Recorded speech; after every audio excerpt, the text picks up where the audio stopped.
you're seeing, like, people that were once alive, maybe people that you knew, but now they're just basically skin and flesh on top of a bone structure that is now just being controlled with purpose against you.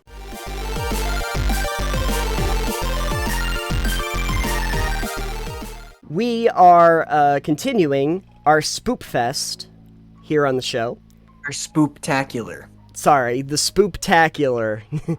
the mini-series. I made a tweet earlier. I said, we're doing a mini-series. The first one was zombies, and the second one's ghosts. And then the third one is going to be Skelly Boys. That's right, we're doing skeletons. Scary skeletons. Spooky, scary I'm sure skeletons. I'm sure you can put a 5-second clip of that song in here. Spooky, scary skeletons and shivers down your spine. I kept thinking to myself, like, what are we gonna do when we talk about skeletons? Because honestly, they're kinda basic. Yeah. Like, they're not, like, I can't even tell you, like, famous, like, movie skeletons. Like, I can't think of any. Like, would the Pirates of the Caribbean skeletons count? Like, I don't even know. Are they skeleton? They're, like, undead, and, like, they're ghosts? Or maybe they're undead of some kind. Well, they looked alive during the day, right? Yes, and then at night, they looked under like, the moon glow. It had to be under the moonlight, yeah. Under the moonlight, they looked undead. Yeah. But they didn't look like skeletons, but they also weren't zombies. That's true. So the only kind of skeletons I can remember in, like, pop culture would be, like, the Jason and the Argonauts style, like, skeletons from way back when. I can't think of, like, the Mummy obviously didn't have skeletons. No, like, it had mummies. It had mummies, right? And so, like, there's no, like, famous, like, Jack Skellington is the most famous skeleton, right? So, we went over him last time. that's exactly right, and realistically, he's not what you think about when you think about skeletons. He's like the Pumpkin King. It's not what you think about when you think of scary skeleton. Yeah, skeletons as monsters that you go into. And the thing about it is, though, is that when you look at the skeletons in 5e, as comparison, they're so boring. They're so boring. They're armor class 13, which is just armor scraps, and they are immune to poison. They have don't damage vulnerability to bludgeoning damage. Yeah, mace and stuff hurt them. Yeah, they can't be exhausted or poisoned. They have dark vision to 60 feet, which I don't get. They don't have eyes. Why would they have? It's supernatural. Okay. They can understand all languages that they knew in life, but they can't speak. And then all they really have, they have just the actions. They have a short bow and a short sword. That's so it. What they needed to do in 5e for monsters like this is make them templates with this as the example, but they didn't really lay that out properly like they did in 3.5. Yeah. Probably 4e, I don't know. Yeah, you mentioned templates in the last one when we were talking about, like, ghosts, and yeah. So the template would be you take a creature and you apply this template to it, and the template gives it abilities and stuff from the template. So in this case, you'd have a skeleton template. Yes. And what that would do is it would give it the vulnerability to bludgeoning, the immunities of being undead, like undead as a template. You know, it'd have immunity to poison, the dark vision, the ability to understand all its languages it knew in life, being unable to speak them probably. Mm-hmm. It would probably reduce their intelligence a far amount. Sure. What's the intelligence on the skeleton? Intelligence is 6. Yeah, it would reduce its intelligence pretty far. They wouldn't be able to spellcast unless they're really, because you have to have like a minimum of 8 spellcasts. That would really be more like a lich at that point. Right, which is more powerful undead. Oh yeah. So what you do with that then is you can take any monster you want in the game and turn skeletonized version with the template. The fun thing would be is if you took, like, actual character classes, like wizards or rangers or rogues or something, and you made them skeletonized versions of that. Sure. The issue with the wizard specifically is that they would not be able Intelligence. to cast their spells. Yeah, it would be very tricky to do that. But a lot of the other ones that, like, I mean, even wisdom for them is like 8, so I don't know if spellcasters for skeletons are going to work. I mean, you could make a spellcaster and just have them have a few spells they still know. Yeah, I think that would make them more interesting. they could know a cantrip or two. Yeah, 1 or 2 first level, second level spells maybe. They're just not nearly as good at it as they were when they were alive.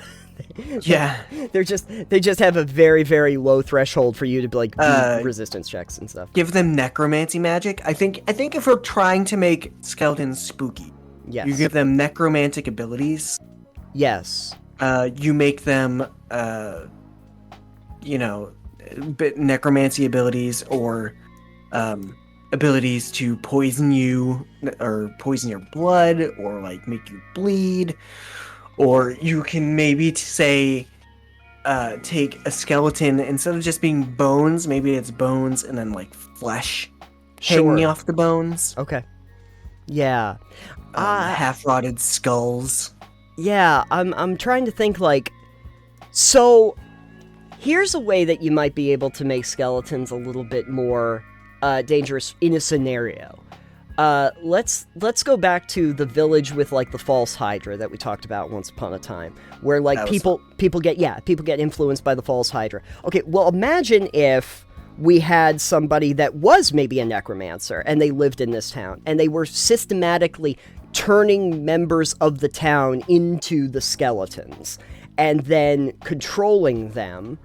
And so now these are not just skeletons, but they're like literally Mia, the bartender, is now a skeleton and still has her name tag on and everything. And but is now like running the bar as a skeleton and can understand you, but is under the control of a thrall that's also in the town somewhere. So I have a better idea. Okay. For that is what you do is you have of the person. The corpse of the person? Okay, yeah. Okay, and so what you do is you take control of their skeleton, raise their skeleton, but it still has all the flesh and meat on. Oh, great. So now you've got an undead skeleton, except it's basically in what you'd consider either a skin suit or skin armor. Perfect. And so the longer it's alive, the more it would get rotten, but while it's fresh, it still looks, it would be like me. Right. Maybe I'm dead and this is just my animated skeleton still wearing my flesh. Oh, that's perfect. Yeah. So what you could do then is have, like, if you want to have some fun with that and make it kind of spookier, you have a town. Yeah. But everyone's dead. Yes. But you don't know it because everybody looks normal. They just don't talk much. Right, because but they can still understand you, they're just not talking at all. Right, and so they're just kind of like nodding along or just going about their normal town. Yeah. And maybe you discover that there's a necromancer. And then once you discover that, they become hostile and their flesh is dripping off them, rotting, holes in them. Sure. Maybe someone is hammering a board up and a hammer goes through their hand and breaks off their thing and they don't even feel that pain. Right. And like cutting off limbs and stuff isn't necessarily going to help much. The fun thing about skeletons too is that if they're working as a collective and like let's say, I decapitate the skeleton and the skeleton's head goes flying, another skeleton could come and pick the head back up and put it on top of the skeleton again and like reattach it and then say, let's keep going, bud. And then like the never-ending army that you just can't kill as they all of a sudden with purpose start attacking you. Now that you've discovered that the necromancer or the lich or whatever happens to be in town is now controlling the entire town. You could keep the skin fresh too with like something like gentle repose or something like that, Yeah, probably. Yeah, to keep it like fresh so that, they could hold on to it. I think that, undead Skeleton is bad news. Yeah, and then you basically have the council just be necromancers. Oh, who are yeah. just keeping everything in their thrall. So you've got like a cult of necromancers Oh, yeah. that have this entire town died of whatever cause, maybe Maybe a plague, necromancer. maybe it was a disease, or something killed the town. Carbon monoxide, who knows? Maybe the necromancers then- did the plague. Yeah, and so the necromancers come in and they raise the whole town to make it lively again, so they can still make. Maybe they're like trying to continue getting trade in town. Oh, sure. You know, they sure. still want to make money and have visitors. Yeah. So maybe they're not like evil necromancers, or maybe they're super evil. Who fucking knows? Yeah. But I think that would be creepy because then suddenly the town is just like, oh, everybody here is dead.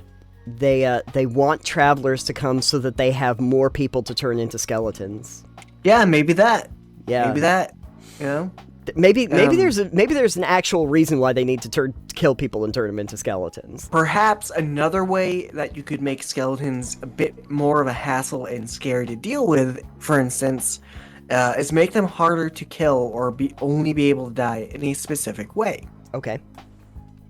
So one of the Castlevania games I played on PlayStation 2, Castlevania Curse of Darkness, Yes. you didn't play as the typical Castlevania protagonist of a Belmont with the Okay. whip. You played as a Devil Forge Master, who used to be one of Dracula's like people. Sure. And so there's a tower where we talked about battle towers before. Yep. And so you went up 50 floors, and then you flew over to another tower, and you went down 50 floors. And so on the second tower, there was a skeleton there called Bloody Bone. Ooh. Okay. And this was a red skeleton, and when you did enough damage to kill it, it would break apart, and the bones would be suspended in midair. Mm. And then after like 30 seconds, they would come back together. Okay, so how do you kill that? The one way you could kill this creature was with one of your, what your companions were called were innocent devils. They were kind of like Pokemon. One of the mage builds you could get had a spell, I think, called Holy or something like that. And what that would do is occasionally it would cast that on undead and just obliterate them. Okay. Otherwise, it would just keep coming back. Okay, yeah, so basically there's a specific killing blow in order to make this stick. Okay. Right. I've seen things like this before in games. And it's always annoying as hell, and I don't like it. Okay, but imagine this in the context of a skeleton or group of skeletons in D&D. This is going to get very, very tricky very quickly. So perhaps you do this and you kill the group of skeletons, Yes.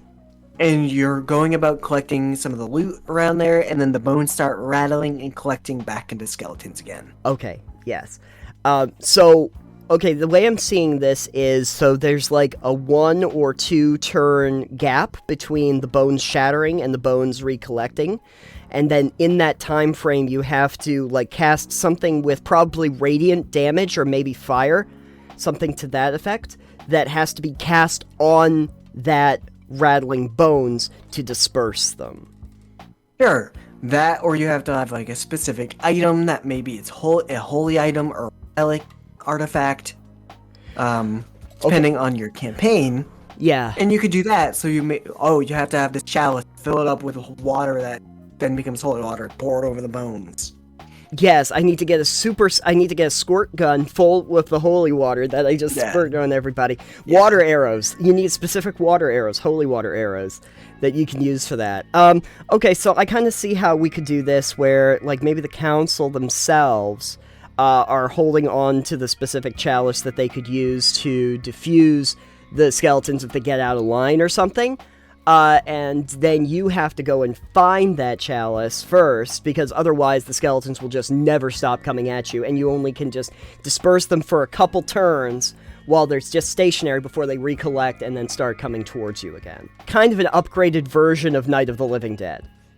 Yeah, something like that. This is very much that, but worse, because you can never kill them. So that's an interesting way of looking at this. If we could make skeletons so that they're even more unkillable than zombies, essentially. Yeah. Yeah. Yeah. Specifically. Yeah. I think that'd be not necessarily scary, more of a hassle, but also a little bit creepy because, okay, suddenly these 5 skeletons that you've been fighting are gonna come after you until you can kill them.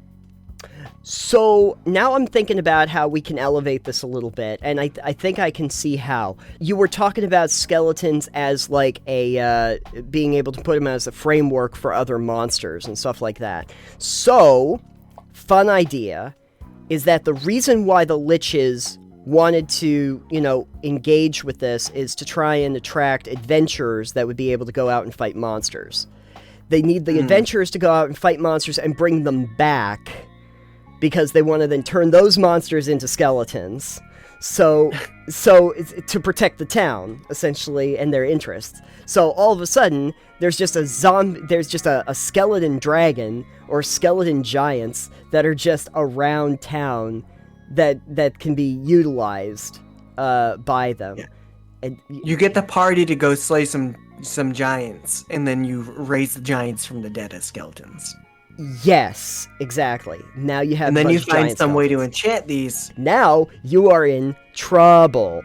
I do like the idea of just like dire wolves or anything like that, and they're just like they're keeping them like locked away in case there's trouble, and then the doors swing open, and all of these like skeleton dogs come at you, or skeleton bats, and now you're just flooded with all of these creatures that are just bones and anger. That's all they are, just bones and anger. So yeah, I like the idea of skeletons that have either flesh or rotting flesh hanging off them. I really like the idea of skeletons when I did the ship captain was a skeleton several hundred years after they had found him again. Yes. And he had, he'd been asleep in his chair, kind of slumped over as a skeleton. Just, they don't sleep, they rest, whatever. Mm-hmm. So he'd kind of been sleeping, like, eyes closed, kind of inert.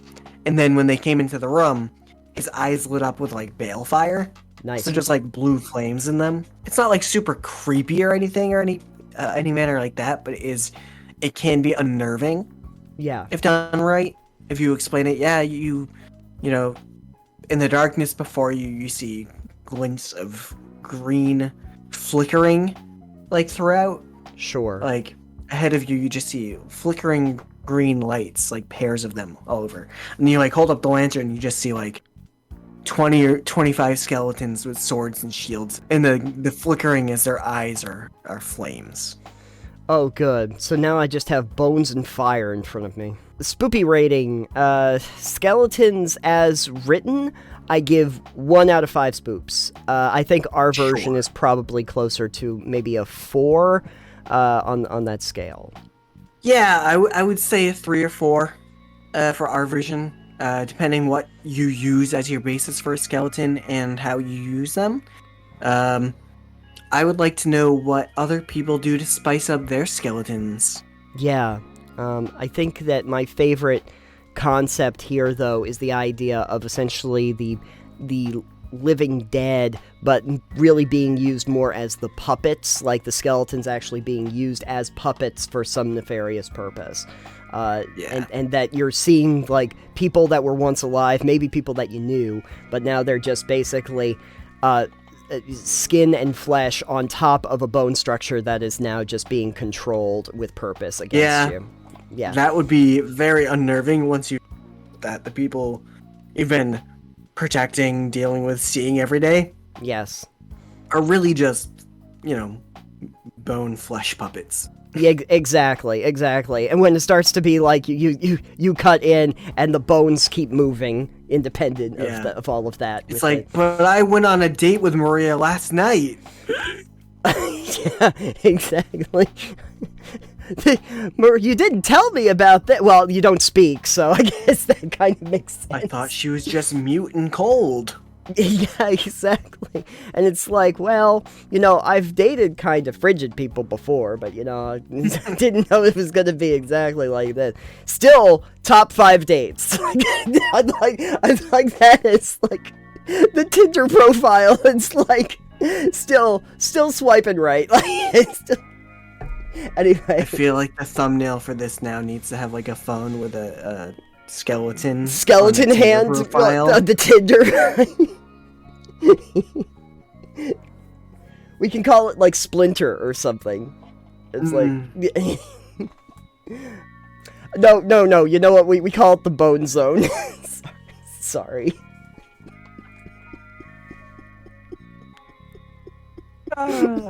Great. That's gonna be. That's in the thumbnail. Yeah, it's in the I'm gonna go explain that. Yeah, there's the thumbnail for you. It's just a skeleton hand just swiping right on Bone Zone. Yeah, well, don't worry. I'm gonna go explain this to our brand director, and Terrific. she's gonna laugh, and she's gonna be able to make that. We're getting a thumbnail here. We're gonna the name of this segment is gonna be Swipe Right on Skeletons.